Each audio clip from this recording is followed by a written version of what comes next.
নমস্কার বন্ধুরা, আজ সবার সঙ্গে শেয়ার করব মুলুর জালি কাটার পদ্ধতি। ভিডিওটি শেষ পর্যন্ত দেখুন, আশা করি আপনাদের ভালো লাগবে। দেখুন বন্ধুরা, প্রথমে আমি এমন ছোট সাইজের মুলোগুলি নিলাম। প্রথমে বন্ধুরা মুলোটা অর্ধেক করে কেটে মুলোর সাইডের দাঁড় অংশটা কেটে ফেলে দিয়েছি। তারপর এইভাবে মুলোটা প্রথমে কেটে নিচ্ছি। আপনারা দেখুন আমি কিভাবে মুলোটা কাটি। যারা মুলোর জালিটা কাটতে পারেন তাদের দেখার এই ভিডিওটা দরকার নেই, যারা পারেন না আপনারা দেখতে পারেন।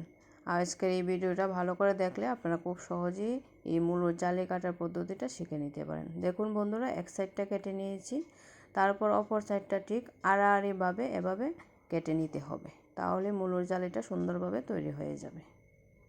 যারা আজ প্রথমবার আমার ভিডিওটা দেখছেন, আপনাদের কাছে যদি আমার ভিডিওটা একটু ভালো লেগে থাকে তাহলে বন্ধুদের মধ্যে বেশি বেশি করে শেয়ার করে দেবেন, আর আমার পেজটা ফলো করে রাখবেন এবং পাশে থাকবেন। দেখুন বন্ধুরা, আমি একটা মুলোর জালি কেটে রেডি করে নিয়েছি। কেমন হয়েছে অবশ্যই জানাবেন কমেন্ট করে। এবার আরেকটা মুলোর জালিও কেটে আপনাদের সঙ্গে শেয়ার করব। যারা ইউটিউব থেকে আজ প্রথমবার আমার ভিডিওটি দেখছেন, আপনাদের কাছে যদি আমার ভিডিওটি একটু ভালো লেগে থাকে তাহলে বন্ধুদের মধ্যে শেয়ার করে দেবেন, আর পাশে থাকা বেল বাটনটি অবশ্যই প্রেস করে রাখবেন, তাহলে পরবর্তী ভিডিওর নোটিফিকেশন সবার আগে পৌঁছে যাবে আপনার কাছে। যখনই কোনো নতুন ভিডিও আপলোড করব সবার আগে আপনি দেখতে পারবেন। মুলোটাকে এভাবে কেটে বড়া করে খেতে কিন্তু বন্ধুরা বেশ ভালো লাগে।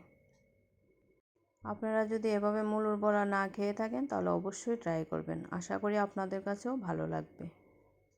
দেখুন বন্ধুরা, আমি দুটো মুলোর জালি কেটে আপনাদের সঙ্গে শেয়ার করলাম, আশা করি আপনারা বুঝতে পেরেছেন। প্রথম সোজাভাবে কাটবেন, তারপর ঠিক আড়াআড়িভাবে কাটবেন, তাহলে মুলোর জালিটা তৈরি হয়ে যাবে। আমার মুলোর জালি কেটে রেডি করে নিয়েছি। এবার বড়ার জন্য নুন মেখে রেখে দেব 10 মিনিট সময়ের জন্য, তাহলে মুলোর জলটা বেরিয়ে যাবে। যে যেখান থেকে দেখছেন আমার ভিডিওটিতে একটি লাইক দিয়ে কন্টিনিউ করবেন প্লিজ। দেখুন বন্ধুরা, 10 মিনিট পর মুলোর জল আপনি থেকে বেরিয়ে এলো। এবার মুলোগুলো চিপে চিপে তুলে নেব বড়া করার জন্য। আর এদিকে আমি রেডি করে নিয়েছি চালের গুঁড়ো আর নুন, হলুদ, আর কিছুই দিইনি। এবার মুলোর বড়াগুলো তৈরি করে নেব। এদিকে ব্যাটারটাও রেডি করে নিয়েছি, আর কড়াইতে তেল দিয়ে তেলও গরম হয়ে গেছে। এবার মুলোর বড়াগুলো ভেজে নেব।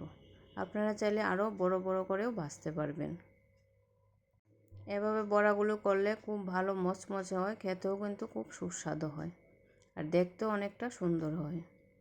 আমার আজকের এই রেসিপিটা আপনাদের কেমন লাগলো একটা কমেন্ট করে অবশ্যই জানাবেন। এভাবে আমি সবগুলো বড়া তৈরি করে নিয়েছি।